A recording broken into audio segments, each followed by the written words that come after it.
Viewers, নদীর জলের স্পিডটা দেখুন খুব বেশি। আর কালকে ওখানে নদীর কিনারে বানটা ধসিছিল। গুড ইভিনিং মাই প্রিয় ভিউয়ার্স, কিতা খবর সবর? আপনারা সব ভালো আছেন? আশা করি আপনারা সব ভালো আছেন। বর্তমানে আমি আইছি আমরা বেতখান্দির ওখানে। আজকে সকাল থেকে খুব বেশি শোনা যায় নদীর জল বাড়িছে, ওই একটু গিয়া দেখি গিয়া।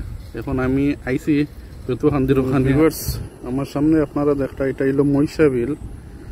এটা 2-3 দিন আগে একবারে শুকাই গেছিল। আর এই 2-3 দিনে বৃষ্টি খুব বেশি জল হয়েছে দেখেন।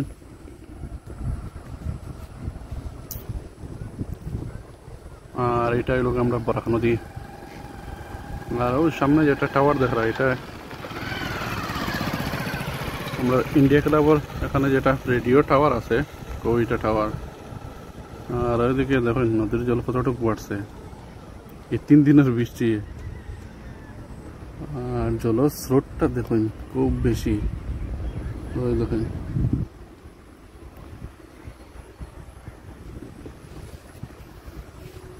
জলের স্রোতটা কইতাম কিন্তু আপনার নদীর, ওই দেখুন খুব বেশি স্পিডে যার।